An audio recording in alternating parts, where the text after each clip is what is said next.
Yes, आज पढ़ेंगे direct and inverse proportion. किसे कहते हैं direct and inverse proportion? Suppose करो आपके पास दो चीजें हैं, ठीक है।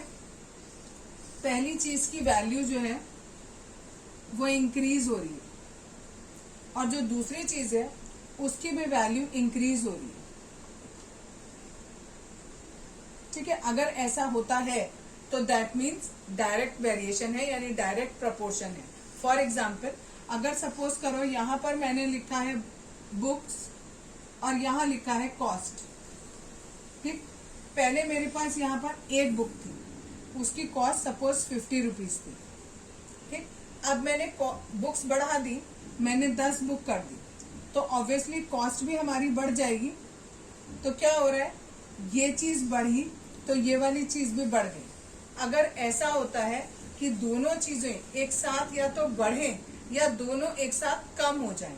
फॉर एग्जाम्पल, इसी का दूसरा एग्जाम्पल देखो, उल्टा लेके चलती हूँ। सपोज करो हमारे पास 20 बुक्स थी, 20 बुक्स की कॉस्ट सपोज 200 रुपीज थी। एक बुक की कॉस्ट ₹20 हो गई। That means number of books कम हुए तो ये कॉस्ट भी हमारी क्या हो गई, कम हो गई, ठीक है। तो इसका मतलब कि ये कैसा वेरिएशन है, डायरेक्ट वेरिएशन भी बोलते हैं इसको और डायरेक्ट प्रपोर्शन भी बोलते हैं इसको, ठीक है। चाहे इसे डायरेक्ट वेरिएशन बोल लो चाहे डायरेक्ट प्रपोर्शन बोल लो, दोनों एक ही बात है। यानी या तो जो भी दो चीजें आप लेके चले हो, या तो दोनों की वैल्यू एक साथ बढ़ेगी या दोनों की वैल्यू एक साथ कम होगी। इसी का उल्टा इनवर्स होता है, एक की वैल्यू बढ़े और दूसरे की वैल्यू घट जाए, ठीक है। या एक की वैल्यू घट रही है तो दूसरे की वैल्यू बढ़ जाए, तो उसे हम कहते हैं इनवर्स प्रोपोर्शन। इनवर्स प्रोपोर्शन बाद में दोबारा से फिर समझाऊंगी। अभी पहले हम डायरेक्ट की एक्सरसाइज करेंगे। तो पहले ये समझाया कि डायरेक्ट किसे कह रहे हैं, अगर हमारी दोनों कॉमोडिटीज की वैल्यू जो है वो एक साथ बढ़ रही है या एक साथ घट रही है तो उसे हम डायरेक्ट वेरिएशन कहते हैं, ठीक है। एक एग्जाम्पल से बता रही हूँ, फिर से बनाते कैसे इसको, ऐसे आप इसका बॉक्स बना लेते हैं, ठीक है। जो भी आपके पास दो कॉमोडिटीज हैं उनके नाम आप यहाँ पर लिख लेते हो। सपोज करा हमने लिखा वेट और यहाँ लिखा कॉस्ट, ठीक है। यहाँ पर वेट किस चीज का वेट, वेट ऑफ शुगर लिख लेते हैं। यहाँ पर 1 किलो शुगर है तो उसकी कॉस्ट कितनी है, ₹40 लिख लिया, ठीक। अगर हमारा जो केजी है, यानी अगर हम वेट बढ़ा देंगे, सपोज 5 केजी कर देंगे, तो हमारी कॉस्ट कितनी होगी ये हमें कैलकुलेट करनी है। इस तरीके के क्वेश्चंस आते हैं। 1 केजी का कॉस्ट दिया है, 5 केजी का निकालना है। सबसे पहला काम आपको जो करना होता है वो ये पता लगाना पड़ेगा कि ये डायरेक्ट वेरिएशन है या इनडायरेक्ट वेरिएशन, ठीक है। हमें पता है कि अगर वेट बढ़ाएंगे तो ऑब्वियसली कॉस्ट भी क्या होगा, बढ़ेगा, यानी दोनों चीजें बढ़ रही हैं। दैट मीन्स डायरेक्ट वेरिएशन है। डायरेक्ट वेरिएशन को सॉल्व करने के लिए क्या करते हैं, जो यहाँ नंबर दिया है वो अपॉन जो ये नीचे नंबर दिया है वो इक्वल्स टू का साइन लगाते हैं और ये 40/x, ठीक है। यानी this upon this equals to this upon this. अब सिंपल क्रॉस मल्टीप्लाई करके आप इसे सॉल्व कर सकते हो। ये केजी से केजी कैंसिल हो गया, ये ₹40 में था, क्रॉस मल्टीप्लाई किया, 1 को x से किया तो x आया, 5 को 40 से किया तो हमारा 200 आएगा। और क्योंकि यहाँ पर जो यूनिट है वो रुपीज है तो यहाँ पर भी क्या आ जाएगा, रुपीज आएगा। यानी हमारी 5 केजी की कॉस्ट कितनी आ गई, ₹200। Exercise 13.1 question number 1, following are the car parking charges near a railway station up to this one, check if the parking charges are in direct proportion to the parking time. ये question में given है, parking time हमें given है और cost given है। Parking time हमें hours में दिया हुआ है और कॉस्ट हमें रुपीज में दे रखी है। हमें ये बताना है कि ये डायरेक्ट प्रोपोर्शन में है या नहीं। डायरेक्ट प्रोपोर्शन में कब होता है, जब ऐसे समझ लो, अगर सपोज करो यहाँ बुक है और यहाँ कॉस्ट है। एक बुक की कॉस्ट अगर ₹10 है, 2 बुक की 20 हो जाएगी, 3 बुक की 30 हो जाएगी और 4 बुक की 40 हो जाएगी। इसी तरीके से अगर बढ़ता रहता है तो that is called direct proportion. लेकिन यहाँ पर क्या हो रहा है, यहाँ पर देखो, जब 4 घंटे थे तो 60 रुपए लिए पार्किंग वाले ने, जब 8 घंटे हो गए तो इस वाले के कितने हो गए, डबल हो गए। तो पैसे भी डबल हो जाने चाहिए थे, लेकिन पैसे डबल नहीं हुए। 60 का डबल होता है 120, यहाँ पर केवल कितना आ रहा है, 100 आ रहा है। नेक्स्ट है 4 से 12 हो गया, दैट मीन्स 3 टाइम्स हो गया। यहाँ पर 60 से 3 टाइम्स देखेंगे तो ये 180 हो जाना चाहिए, जबकि ये 140 है। ठीक है, इसी तरीके से आगे भी है। आप इतना कैलकुलेशन नहीं करना चाहते हो तो केवल क्या कर सकते हो, ये जितने भी आपको नंबर्स दिए हैं इन सबका आप रेशियो कैलकुलेट करो, ये आपस में इक्वल नहीं आएगा। ठीक है, जैसे ये 1/15 आ रहा है, ये 2/25 आएगा, ये आपका 3/35 आएगा। ठीक है, और सारे के सारे देखो कोई भी इक्वल नहीं आ रहा है, इक्वल नहीं आ रहा है तो हम इसको काटते जा रहे हैं। ठीक है, 12/90, 6/45, देन 2/50, ये आएगा हमारा 2/50। ठीक है, तो कोई भी हमारा इक्वल नहीं आ रहा। अगर हमारा ये रेशियो इक्वल आता तो भी हम कह सकते थे कि ये डायरेक्ट प्रोपोर्शन है। क्लियर। एक्सरसाइज 13.1 का question number 2, a mixture of paint is prepared by mixing 1 part of red pigment with 8 parts of base. In the following table find the parts of the base that needed to be added. ये आपको table question में दिया हुआ है। Pigment का ये दिया है कि पिगमेंट अगर एक पार्ट है तो बेस आपको 8 पार्ट मिलाना है, बाकी के आपको निकालने हैं। तो इसमें मैंने बताया है कि जब दोनों चीज गिवन होती हैं तो वो हम पहले लिखते हैं, इक्वल्स टू में वो लिखेंगे जिसका एक पार्ट गिवन नहीं है, वो लिखा, क्रॉस मल्टीप्लाई किया और x1 की वैल्यू आ गई 32। सेम प्रोसीजर हमने बाकी सारे पार्ट में किया। फिर से जो दोनों पार्ट गिवन थे वो लिखा, जिसका एक पार्ट गिवन नहीं था वो लिखा, फिर क्रॉस मल्टीप्लाई किया और x2 की वैल्यू निकाली। Similarly for x3 and similarly for x4।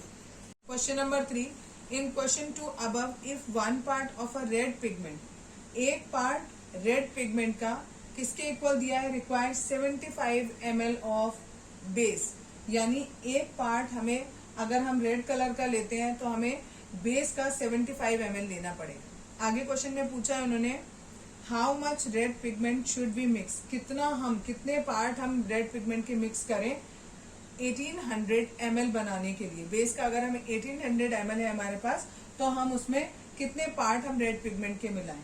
फिर से वैसे ही करेंगे, हमें पता है डायरेक्ट वेरिएशन है, 1/75 equals to x/1800। Cross multiply किया, क्रॉस मल्टीप्लाई करने के साथ इस x के साथ ये 75 एक्स्ट्रा है, मल्टीप्लाई में है तो हम इसे नीचे डिवाइड में ले जाएंगे, 75 से इसको काट देंगे तो 24 आ जाएगा। ठीक है। Question number 4, a machine in a soft drink factory fills 840 bottles in 6 hour. Question में गिवन किया है कि एक आपकी सॉफ्ट ड्रिंक की फैक्ट्री है, उसमें 840 बोटल्स भरती है 6 घंटे में। ठीक है, 6 घंटे में इतनी कोल्ड ड्रिंक की बोतल्स भर जाती है। क्वेश्चन में आगे पूछा है हाउ मैनी बॉटल्स, तो बॉटल की जगह पर हमने x लिख दिया, will fill in 5 hours, time दिया है अब आपको 5 आवर, 6 घंटे में इतनी बोतल भर रही थी, अब आपको बताना है 5 घंटे में कितनी भर रही। ठीक, तो ऑब्वियसली हमें पता है डायरेक्ट वेरिएशन है, डायरेक्ट वेरिएशन है तो 6 घंटे में इतनी भर रही है तो 5 घंटे में ऑब्वियसली कम भरेंगी। या आप इस तरीके से आप चेक कर सकते हो कि आपका आंसर सही है या गलत है। ठीक है, फिर आपने this upon this equal to this upon this रखा। ठीक है, क्रॉस मल्टीप्लाई करेंगे, 840 को 5 से किया, 6 को x से किया। अब इस x के साथ में ये 6 एक्स्ट्रा है, मल्टीप्लाई में है तो यहाँ नीचे डिवाइड में पहुंच जाएगा। ठीक है, इसको और इसको कट कर देंगे, 140 आएगा, 140 से 5 को मल्टीप्लाई करेंगे 700 आ जाएगा। क्वेश्चन नंबर 5 में दिया है, a photograph of a bacteria enlarge 50,000 times attains a length of 5 centimeter as shown in the diagram. What is the actual length of the bacteria?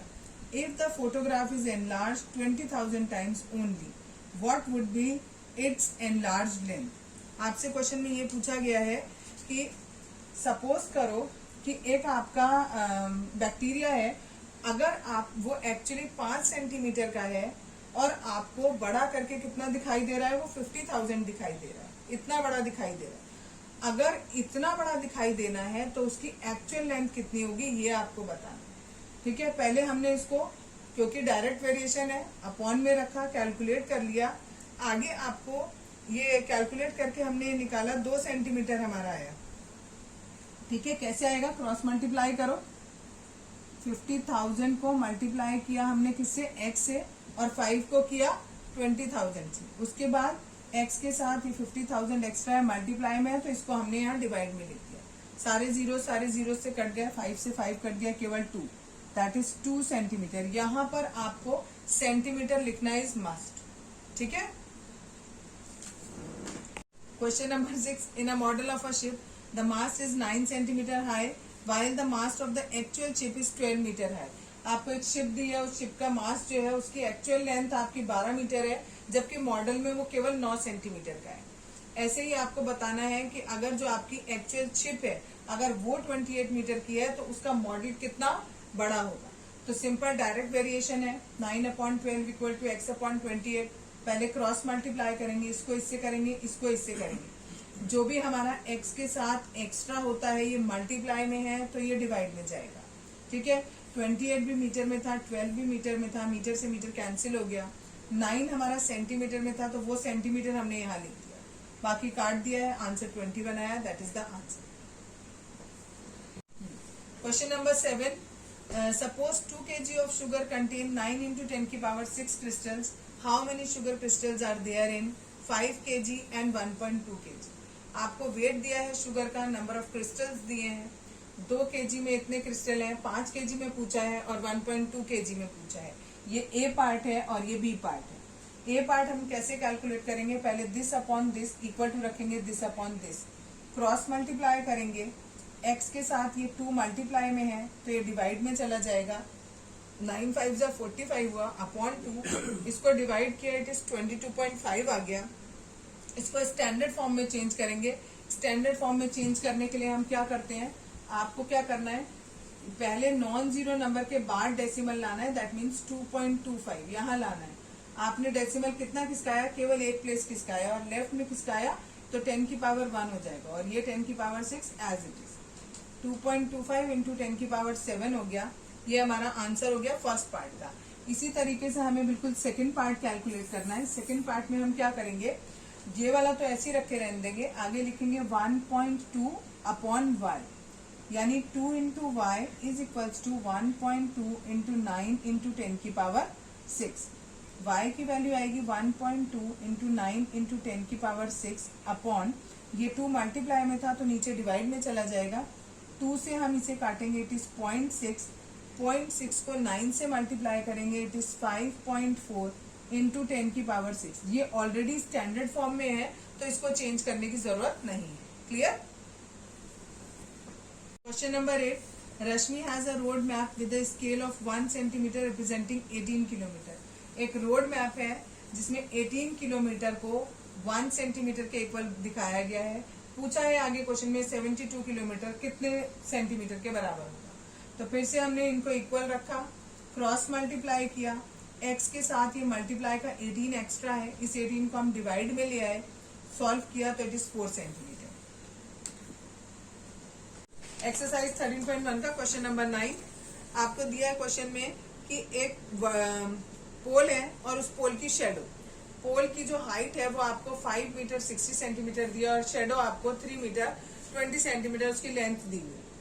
अगली बार में बोला है कि अगर पोल की हाइट इतनी होगी तो शेडो हमें बतानी है कितनी होगी, और एक और पार्ट दिया है उसमें दिया है शेडो की लेंथ इतनी है, हमें पोल की हाइट बतानी है।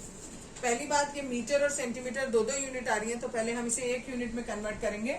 हमने इसे 5 मीटर है 60 सेंटीमीटर है तो पहले इसे 5 + 60 कर दिया, 5 मीटर एंड 60 सेंटीमीटर। इस मीटर को हमने सेंटीमीटर में कन्वर्ट किया, कैसे किया, 1 मीटर में 100 सेंटीमीटर होते हैं तो उससे मल्टीप्लाई किया, 500 + 60 इट कम्स 560। सिमिलरली हमने बाकी को भी चेंज कर लिया, उसके बाद हमने इन्हें रेशियो में रख दिया, this upon this equals to this upon this, cross multiply किया, x के साथ ये 560 एक्स्ट्रा है, इसको नीचे डिवाइड में ले आएंगे क्योंकि ये यहाँ पर मल्टीप्लाई में है और x की वैल्यू आ जाएगी 600।